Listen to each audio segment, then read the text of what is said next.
Hi friends, welcome to நித்ரா துரு channel.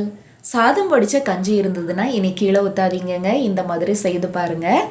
இதை செய்கிறதுக்கும் ரொம்ப நேரம்லாம் ஆகாதுங்க, ரொம்ப ஈஸியாக செய்து முடிச்சிடலாம். இதோட நம்ம ஃபுட் கலரும் சேர்க்கலை. இது போல் நிறைய ஈஸியான ரெசிபிஸ் பார்க்கணுன்னா நம்ம சேனலை சப்ஸ்கிரைப் பண்ணி வச்சுக்கோங்க. அப்படியே வீடியோ பிடிச்சிருந்தா ஒரு லைக்கும் ஹைப்பும் பண்ணிடுங்க. ஸ்டவ் ஆன் பண்ணிவிட்டு பாத்திரத்தில் சாதம் வடித்த கஞ்சியை சேர்த்துக்கலாங்க. நான் 2 கப் அளவுக்கு கஞ்சி எடுத்திருக்கேன். இதுக்கு கலர் கொடுக்கறதுக்காக நாம் இன்றைக்கி பீட்ரூட் தாங்க இதோட கட் பண்ணி சேர்த்துக்கிறோம். 2 பீஸ் அளவுக்கு பீட்ரூட்டை கட் பண்ணி சேர்த்துக்கோங்க.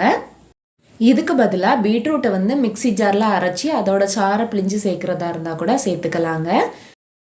அந்த தண்ணி சூடாகும் போது பீட்ரூட்டும் அதில் வெந்து அதோட கலர் வருது பாருங்கள், சாறு நல்லா இறங்கி வருது. கொஞ்ச நேரத்திலேயே பீட்ரூட்டோட சாறு இறங்கி கலர் நல்லா வந்துடுச்சு பாருங்கள். பீட்ரூட்டோட சாறு நல்லா இறங்கி வந்ததும் பீட்ரூட்டை நம்ம தனியாக எடுத்துடலாங்க.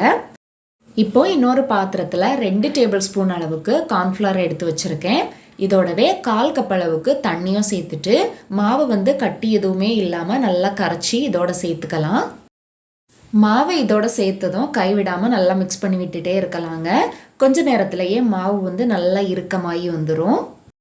இதோடவே இனிப்புக்காக 1/2 கப்புக்கும் கொஞ்சம் கம்மியாக சீனி சேர்த்துக்கலாம். சீனி சேர்த்ததும் சீனி இப்போ நல்லா கரைஞ்சி நல்லா கொதி வர ஆரம்பிச்சிடுச்சுங்க. இப்போ இந்த ஸ்டேஜில் 2 ஸ்பூன் அளவுக்கு நெய் சேர்த்துக்கலாம். நெய் சேர்த்ததும் ஒரு 2-3 நிமிஷத்துக்கு மட்டும் இதை மிக்ஸ் பண்ணி விட்டால் போதுங்க, ரொம்ப நேரத்துக்கெல்லாம் மிக்ஸ் பண்ணி விட வேண்டாம். இதோடவே வாசனைக்காக 2 ஏலக்காயையும் தட்டி சேர்த்துக்கலாங்க. இது நல்லா இறுக்கமாகியெல்லாம் வர வேண்டாங்க. இந்த ஸ்டேஜ் வந்ததும் நம்ம ஸ்டவ்வை ஆஃப் பண்ணிடலாம். இப்போ ஒரு பாத்திரத்தில் நெய் தடவி எடுத்துட்டு நமக்கு விருப்பமான நட்ஸை சேர்த்துக்கலாங்க. இப்போ நம்ம ரெடி பண்ணி வச்சுருக்கிறத இதில் ஊற்றி எடுத்துக்கலாம். இது நல்லா ஆறி வந்ததும் இதை பீஸ் போட்டு சாப்பிட்டு பாருங்கள், டேஸ்ட்டு அட்டகாசமாக இருக்குங்க. ட்ரை பண்ணி பார்த்துட்டு எப்படி இருந்ததுன்னு சொல்லுங்கள். வீடியோ பிடிச்சிருந்தா லைக் பண்ணுங்கள், ஷேர் பண்ணுங்கள். தேங்க்ஸ் ஃபார் வாட்சிங்.